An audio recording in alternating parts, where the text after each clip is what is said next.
Bem-vindo ao Fragmentos Vivos, onde as lendas esquecidas renascem e os segredos do passado encontram sua voz. Hoje, mergulharemos em uma das histórias mais extraordinárias da humanidade antiga, uma jornada que desafiou os próprios deuses e redefiniu o destino de um povo inteiro. Se você aprecia mistérios ancestrais, narrativas épicas e descobertas que desafiam o tempo, inscreva-se no canal e ative o sininho. Esta é a história de quando o céu caiu e a terra se partiu em dois.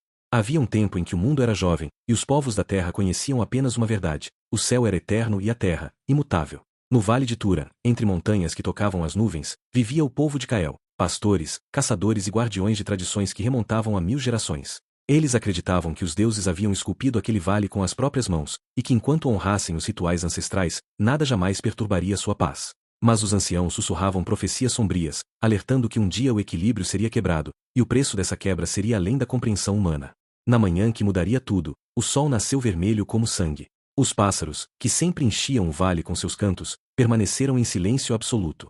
As águas do rio sagrado, que corriam cristalinas por séculos, começaram a borbulhar e fervilhar sem razão aparente. Os anciãos se reuniram no círculo de pedras, seus rostos marcados pela preocupação profunda. Eles consultaram os ossos sagrados, leram as estrelas que ainda brilhavam fracamente no céu matinal, e todos chegaram à mesma conclusão aterradora: os deuses haviam virado seus rostos para longe de Tura. Então veio o som. Não era um trovão, nem o rugido de uma avalanche, era algo mais profundo, mais antigo, como se a própria terra estivesse gemendo de dor. O chão começou a tremer levemente, depois com violência crescente. Crianças choravam, mulheres corriam para proteger os filhos, e os homens mais bravos olhavam ao redor, impotentes diante da fúria invisível que sacudia seu mundo. No horizonte norte, onde antes se erguiam as montanhas eternas, uma rachadura gigantesca começou a se formar, dividindo a terra como uma ferida aberta. O céu escureceu instantaneamente, e então começou a cair, não chuva, mas cinzas, rochas e fogo.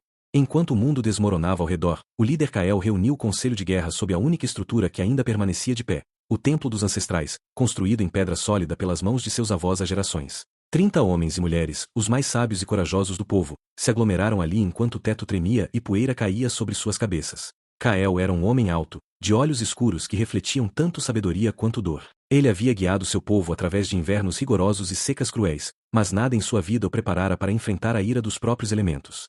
Não podemos permanecer, declarou Cael, sua voz cortando através do caos exterior. As montanhas estão desmoronando. O vale que nossos ancestrais nos legaram está sendo devorado pela terra. Se ficarmos, morreremos, todos nós, até a última criança. O silêncio que se seguiu foi mais pesado que as rochas que caíam do céu. Partir significava abandonar as tumbas dos antepassados, os campos onde cresceram, os rios onde se banharam. Significava trair a promessa feita há 1000 anos de guardar aquela terra sagrada. Mas uma anciã chamada Mirete se levantou, seus olhos úmidos porém resolutos. Os ancestrais não nos deram esta terra para morrermos com ela. Nos deram a força para sobreviver. Devemos honrá-los vivendo.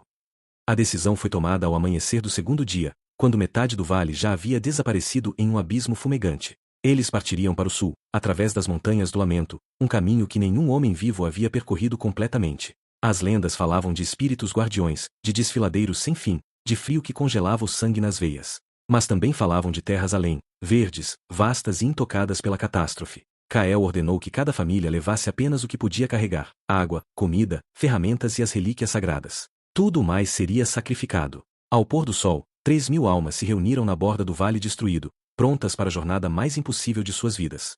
Os primeiros 3 dias foram os mais cruéis. Ainda podiam ver atrás de si a coluna de fumaça negra que marcava o fim de Tura, uma lembrança constante do mundo que perderam. Crianças choravam de cansaço, idosos mancavam apoiados em bengalas improvisadas, e jovens guerreiros carregavam não apenas suas próprias provisões, mas também as de quem não conseguia mais continuar. Cael marchava na frente, junto com os batedores que conheciam as histórias antigas sobre aquelas montanhas. Eles seguiam trilhas de animais, leitos de rios secos e, ocasionalmente, marcas antigas em rochas, símbolos deixados por viajantes há tanto tempo que sua origem se perderá na névoa do tempo. Na quarta noite, acamparam em um desfiladeiro estreito onde o vento uivava como lobos famintos. As fogueiras mal conseguiam se manter acesas, e o frio era tão intenso que pessoas se aglomeravam em grupos para compartilhar o calor corporal. Foi então que viram as primeiras luzes estranhas, orbes pálidos flutuando nas alturas das montanhas, movendo-se com propósito deliberado. Os anciãos reconheceram os sinais. Eram os vigilantes, espíritos das montanhas que, segundo as lendas, testavam aqueles que ousavam cruzar seus domínios. Ninguém dormiu naquela noite. Todos observaram as luzes dançarem no escuro, sentindo o peso invisível de olhos antigos sobre eles. Quando o sol finalmente nasceu, trouxe não apenas luz, mas também um novo terror. Uma das crianças havia desaparecido durante a noite, um menino de apenas 6 anos chamado Oren. Sua mãe gritou até perder a voz, e grupos de busca se espalharam pelas rochas circundantes. Encontraram-no ao meio-dia, sentado em uma saliência de pedra a 50 metros de altura, completamente ileso mas mudado. Seus olhos, antes castanhos, agora brilhavam com um tom dourado estranho. Quando falou, não era a voz de uma criança, mas algo mais antigo. Eles me mostraram o caminho. Devemos seguir a trilha da águia, ou todos perecerão no labirinto de gelo. Então desmaiou, e seus olhos voltaram ao normal. Kael compreendeu que os vigilantes haviam lhes dado um presente terrível, orientação, mas a que custo?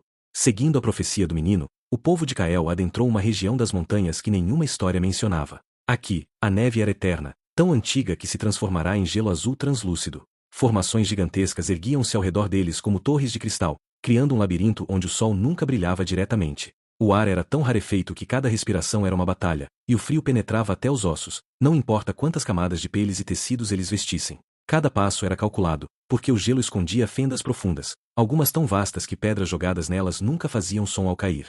A fome começou a morder mais forte que o frio. As provisões que trouxeram de Turan estavam quase esgotadas, e ali não havia vida, nem plantas, nem animais, apenas o gelo eterno e o silêncio opressivo. Alguns começaram a falar em desistir, em simplesmente deitar na neve e deixar o sono final levá-los. Mas Kael não permitia fraqueza. Ele pessoalmente visitava cada grupo ao cair da noite, compartilhava sua própria ração mínima, contava histórias dos heróis antigos que superaram desafios impossíveis. Mirete, a anciã, iniciou cantos de resistência, melodias que seus avós haviam ensinado, canções sobre sobreviver quando os deuses testam a humanidade. E lentamente, muito lentamente, o povo encontrou forças para continuar mais um dia, depois mais outro. No 10º dia no labirinto de gelo, o impossível aconteceu. Um dos jovens batedores, escalando uma parede de gelo para buscar uma rota, encontrou algo que não deveria existir: pegadas. Não de animal, mas humanoides, porém muito maiores que qualquer homem. As marcas eram antigas, parcialmente preenchidas por neve, mas inconfundíveis. Algo, ou alguém, habitava aquele lugar congelado. Naquela noite, ouviram os sons, passos pesados ecoando entre as paredes de gelo, respiração profunda que fazia o ar vibrar. Nunca viram a criatura, mas sentiram sua presença. Kael ordenou que mantivessem as fogueiras acesas e as armas próximas. O que quer que vigiasse o labirinto estava decidindo se eram dignos de passar. Na 12ª noite no labirinto, o guardião finalmente se revelou. Ele emergiu da névoa gelada como uma montanha em movimento, uma criatura de 4 metros de altura, coberta por uma pelagem branca e espessa que parecia feita do próprio inverno.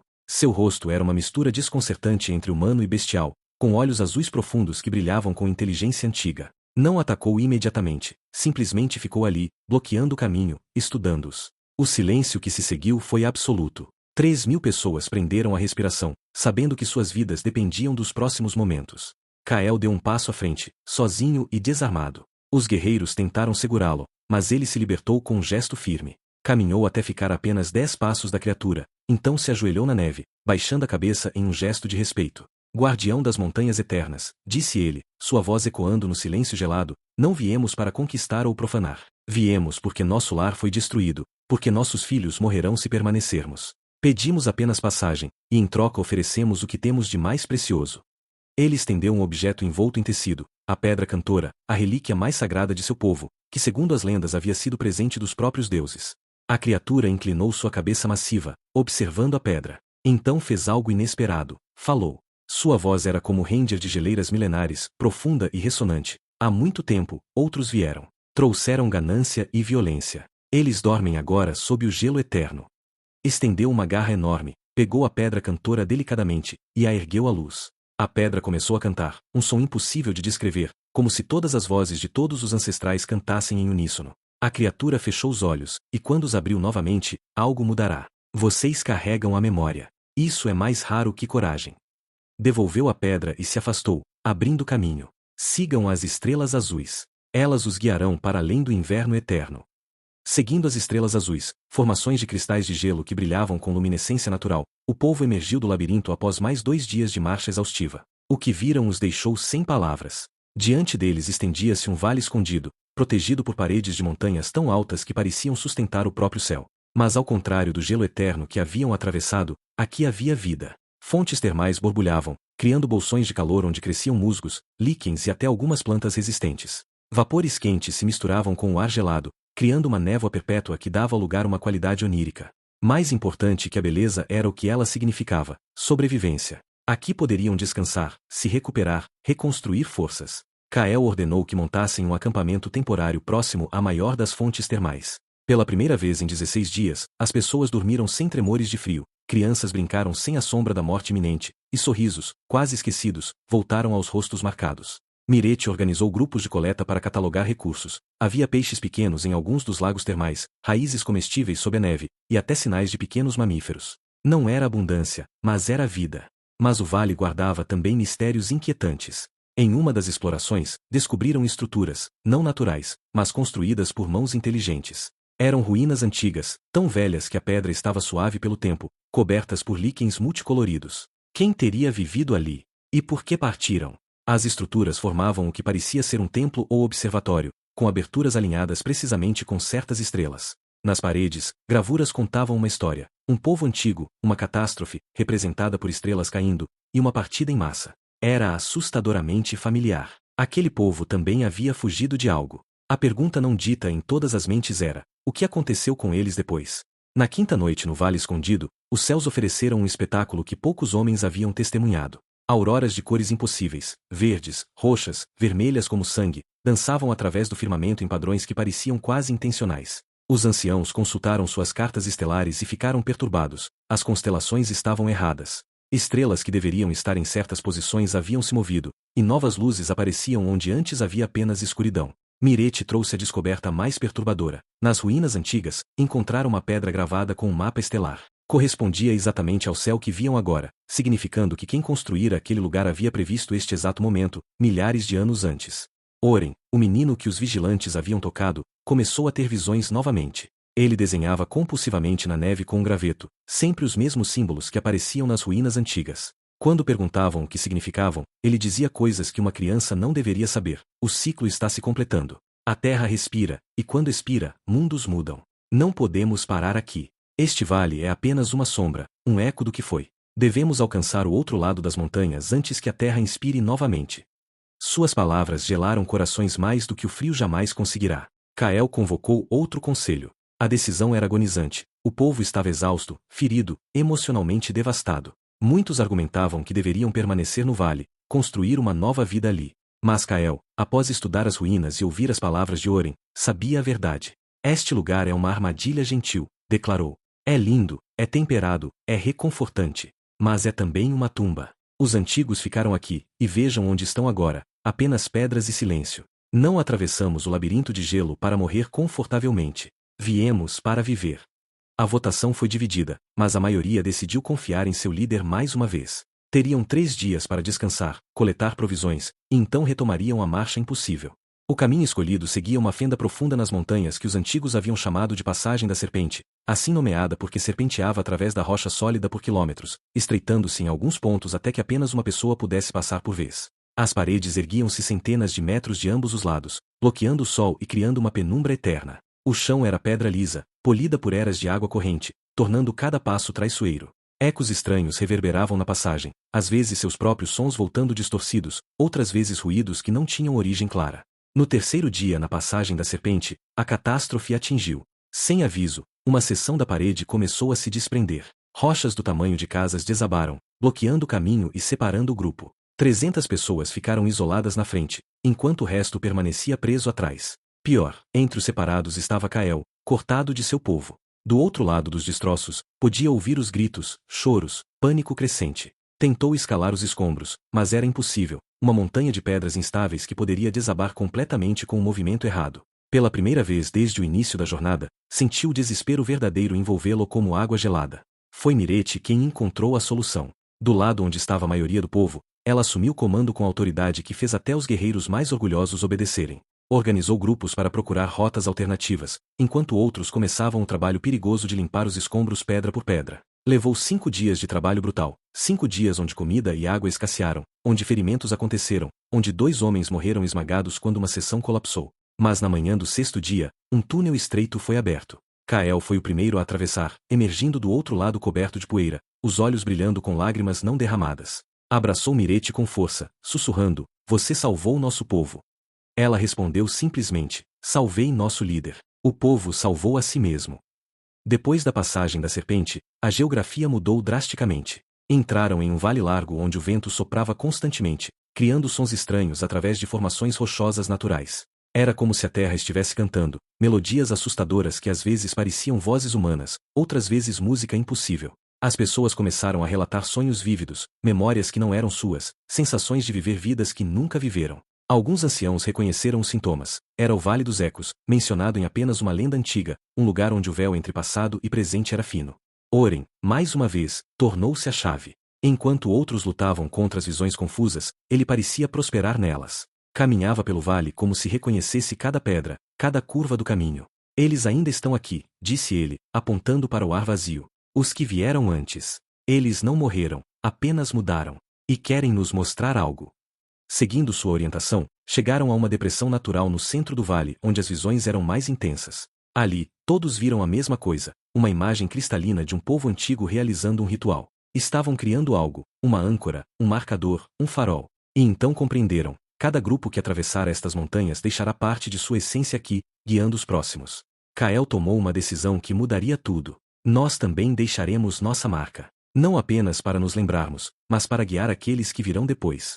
Reuniram as pedras mais belas do vale e construíram um cairn, uma torre de pedras cuidadosamente empilhadas. Cada família adicionou uma pedra, e em cada uma gravaram um símbolo, seus nomes, suas histórias, seus sonhos. Mirete conduziu um ritual onde todos cantaram as canções de seus ancestrais, e por um momento, foi como se todos os que haviam atravessado aquelas montanhas através dos séculos cantassem junto. Quando terminaram, o cairn brilhava com luz própria, não física, mas espiritual. Haviam se tornado parte da corrente eterna de sobreviventes. Além do Vale dos Ecos erguia-se o último obstáculo, o Muro do Fim do Mundo. Não era uma montanha comum, mas um paredão vertical de rocha preta que se estendia em ambas as direções até onde a vista alcançava. Segundo as lendas antigas, quem escalasse até o topo veria ambos os mundos, o velho e o novo. Mas a escalada era considerada impossível. A rocha era lisa como vidro, sem arestas naturais, e se elevava a mais de 1000 metros. Ventos cortantes açoitavam sua face constantemente, e a temperatura era tão baixa que o metal se tornava quebradiço. Os melhores escaladores do povo estudaram o muro por 3 dias, procurando qualquer fraqueza, qualquer rota possível. Encontraram uma fenda vertical quase invisível que cortava a face da rocha, larga o suficiente para inserir dedos e pés, mas exigindo técnica e coragem extraordinárias. O plano era audacioso, os escaladores mais habilidosos subiriam primeiro, fixando cordas. Então, gradualmente, içariam todo o povo, 3.000 almas, uma por uma. Seria exaustivo, perigoso, e levaria semanas. Mas não havia alternativa. Dar a volta ao muro significaria meses de viagem, e suas provisões não durariam. A escalada começou ao amanhecer do 28º dia da travessia. 6 dos melhores escaladores iniciaram a subida, movendo-se com precisão mortal, cada movimento calculado. Levaram 14 horas para alcançar o primeiro platô, uma saliência pequena a 200 metros de altura. Ancoraram as cordas e sinalizaram. Então começou o trabalho brutal de içar as pessoas. Crianças eram amarradas em cestos improvisados e puxadas com cuidado. Idosos e feridos iam da mesma forma. Aqueles que podiam, escalavam com a ajuda das cordas. O progresso era dolorosamente lento, apenas 50 pessoas no primeiro dia. No 5º dia de escalada, quando quase 1000 pessoas já haviam sido içadas, a tragédia atingiu. Uma das cordas principais, desgastada pelo atrito constante contra a rocha afiada, se rompeu. 6 pessoas despencaram, entre elas, uma jovem mãe com seu bebê amarrado ao peito. Seus gritos cortaram o ar antes de serem abruptamente silenciados. Lá embaixo, o luto foi instantâneo e devastador. Acima, no platô onde Kael havia estabelecido o comando, ele apertou os punhos até sangrar. Cada vida perdida era uma adaga em seu coração. Mas não podiam parar. Parar significaria condenar os que ainda esperavam embaixo. Mirete, que estava no platô médio, reuniu os sobreviventes em oração. Mas suas palavras não eram de resignação, eram de fúria sagrada. Choramos nossos mortos, mas não morremos com eles. Cada um que caiu nos dá mais razão para alcançar o topo. Suas mortes terão significado quando vivermos as vidas que eles não puderam. Suas palavras reacenderam a determinação. Reforçaram as cordas com tudo que tinham, alguns doando até as roupas das costas para criar fibras extras. Os escaladores revisaram cada âncora, cada nó, 3 vezes. E a subida continuou, agora com reverência feroz. No 13º dia, alcançaram o topo. Kael foi um dos últimos a subir, insistindo em permanecer até que todos os outros estivessem seguros. Quando finalmente puxou-se sobre a borda e ficou de pé, o mundo se abriu diante dele de maneira impossível. Atrás, podia ver o vale destruído de Turan, ainda fumegante no horizonte distante. Parecia tão pequeno, tão insignificante. À frente havia algo que roubou até mesmo seu pensamento. Um mundo novo, inexplorado, vasto além da compreensão. Planícies verdes que se estendiam até o horizonte, rios serpenteando como veias prateadas, florestas escuras e profundas. E no céu, um arco-íris duplo, como se os próprios deuses estivessem dando bênção. A descida do outro lado do muro foi quase tão desafiadora quanto a subida, mas o espírito era diferente. Havia esperança agora, tangível e real. Em 2 dias, todo o povo estava no sopé da montanha, pisando pela primeira vez em terra que não estava congelada ou destruída. As crianças correram pela grama, muitas vendo vegetação abundante pela primeira vez em suas vidas. Adultos choraram abertamente, ajoelhando-se para tocar o solo fértil. O ar era diferente aqui, mais quente, carregado com um cheiro de vida e crescimento. Mas o novo mundo não estava desabitado. No terceiro dia após a descida, enquanto grupos de caça exploravam a região, encontraram sinais, fogueiras recentes, trilhas bem usadas, marcas de ferramentas em árvores. Havia outros povos aqui. A questão era, seriam amigáveis ou hostis? Kael ordenou cautela máxima. Montaram um acampamento defensivo próximo a um rio, com guardas constantes. Naquela noite, viram luzes na distância, não fogueiras selvagens, mas dispostas em padrões deliberados. Outro assentamento. Outro povo. O destino da travessia dependeria agora de como essas duas civilizações se encontrariam. O encontro aconteceu ao amanhecer do 4º dia. Um grupo de 20 homens e mulheres emergiu da floresta, vestindo roupas de couro trabalhado e carregando lanças decoradas. Não atacaram, simplesmente pararam a 50 passos e observaram. Kael, sozinho e desarmado como fizera com o guardião de gelo, caminhou ao encontro deles. O líder deles, uma mulher alta com cabelos trançados com contas de madeira, deu um passo à frente. Por um momento interminável, apenas se estudaram. Então ela fez algo inesperado, sorriu, e falou em uma língua que Kael não compreendia, mas o tom era claro. Curiosidade, não hostilidade. Nos dias seguintes, os dois povos aprenderam a se comunicar através de gestos, desenhos na terra, e eventualmente, palavras compartilhadas. O povo nativo, que se chamavam de Tamar, eram descendentes de outra migração antiga. Sua própria travessia acontecerá 3 gerações antes. Haviam cruzado montanhas diferentes, fugindo de inundações que destruíram suas terras. Quando Kael compartilhou a história da queda de Tura, os Tamar ouviram com respeito solene. A líder, chamada Naya, tocou o peito de Kael e disse através de um tradutor improvisado: todos nós somos caminhantes. A terra nos move quando precisamos mover. Os Tamar ofereceram algo além de preço: conhecimento. Mostraram ao povo de Kael quais plantas eram comestíveis, quais curavam doenças, quais eram venenosas. Ensinaram técnicas de caça adaptadas àquela terra, como pescar nos rios rápidos, onde encontrar argila para cerâmica. Mais importante, mostraram um local perfeito para assentamento. Uma planície elevada entre 2 rios, com solo fértil, boa drenagem e vistas defensivas. Aqui, disse Naya, vocês podem construir não apenas casas, mas um lar. E nós seremos seus vizinhos, não seus senhores nem seus servos. Na noite que marcou o 40º dia desde a queda de Tura, os dois povos realizaram uma cerimônia conjunta. Construíram uma grande fogueira no centro do novo assentamento, e ao seu redor, todos se reuniram, Turanitas e Tamar, já não mais estranhos. Kael e Naya juntos plantaram uma árvore jovem, símbolo da união e do novo começo. Mirete conduziu os cantos de ambos os povos, e algo mágico aconteceu. As melodias diferentes encontraram harmonia, criando uma música nova que pertencia a ambos. Oren, o menino que os vigilantes haviam tocado, dançou ao redor da árvore, rindo, e seus olhos, pela primeira vez desde aquele dia no labirinto de gelo, eram apenas os olhos de uma criança normal. Os meses seguintes foram de trabalho árduo mas recompensador. Onde antes havia apenas terra vazia, agora surgiam estruturas. Casas de pedra e madeira, celeiros para armazenar colheitas, oficinas onde artesãos criavam ferramentas e arte. O povo de Kael trouxe suas próprias técnicas de construção, aprendidas em Tura, e as combinaram com os métodos Tamar. O resultado era algo novo, uma arquitetura híbrida que honrava ambas as tradições. Crianças de ambos os povos cresciam juntas, criando uma linguagem própria que misturava ambos os idiomas ancestrais. Mas Kael sabia que construir estruturas não era suficiente. Precisavam construir memória. Ordenou a criação de um salão de histórias, uma estrutura especial onde as paredes seriam cobertas com pinturas e gravações contando toda a jornada. Desde o dia em que o céu caiu em Tura, através do labirinto de gelo, do encontro com o guardião, da tragédia no muro, até a chegada nesta terra nova. Mirete supervisionou o projeto, garantindo que cada detalhe fosse preservado. Nossos filhos devem conhecer o preço da sobrevivência, dizia ela. Não para viver em tristeza, mas para nunca esquecer sua força. No primeiro aniversário da queda de Tura, realizaram uma cerimônia de memória. Todo o povo, agora crescido com nascimentos e mais integração com os Tamar, reuniu-se diante do salão de histórias. Kael, mais velho mas ainda forte, falou: perdemos um mundo, mas encontramos outro. Perdemos amigos, família, lares, e essas perdas nunca serão esquecidas. Mas também ganhamos algo, aprendemos que somos mais fortes do que sabíamos, mais resilientes do que imaginávamos, e que o verdadeiro lar não é terra, mas pessoas. Então acenderam lanternas, uma para cada vida perdida na jornada, e as soltaram no céu noturno, transformando a escuridão em constelações de luz.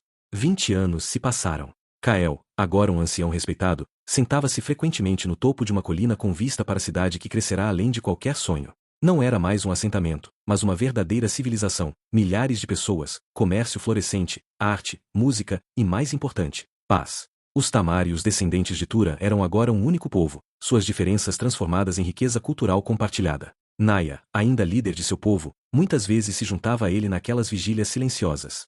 Mirete havia falecido 3 anos antes, em paz, cercada por 3 gerações de descendentes. Oren, o menino que os vigilantes tocaram, tornará-se um líder espiritual, interpretando sonhos e mantendo conexão com as tradições antigas enquanto abraçava o novo. Ele agora tinha filhos próprios, e os ensinava a honrar tanto o passado quanto o futuro. As histórias da grande travessia eram contadas em cada lar, cada criança crescia conhecendo os nomes dos que caíram no muro, dos que congelaram no gelo, dos que sacrificaram tudo para que outros pudessem viver. Na última cena, Kael estava sozinho ao amanhecer, olhando para as montanhas distantes que haviam cruzado. Eram apenas sombras azuis no horizonte agora, mas ele as via claramente na memória, cada passo, cada perda, cada triunfo. Então sentiu uma mão pequena na sua. Era sua bisneta, uma menina de 5 anos. Vovô, ela perguntou, é verdade que você atravessou o mundo?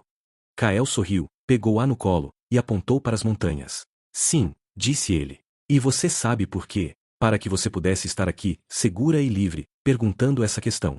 A menina pensou por um momento, depois disse, quando eu crescer, vou ser corajosa como você. Kael abraçou-a, sentindo o peso dos anos e a leveza da esperança simultaneamente. Você já é, sussurrou. Você já é. A grande travessia tornou-se mais que história, tornou-se mito, lenda, inspiração. Séculos depois, quando outros povos atravessariam suas próprias catástrofes, encontrariam um salão de histórias preservado, as pinturas ainda vibrantes, as palavras de Kael gravadas em pedra. Quando o céu cai e a terra se parte, não é o fim, é a chance de descobrir quem realmente somos. E assim, a história viveria para sempre, um farol através das eras, lembrando a humanidade de que sobrevivência não é apenas questão de força, mas de coragem, união e a recusa inabalável de desistir.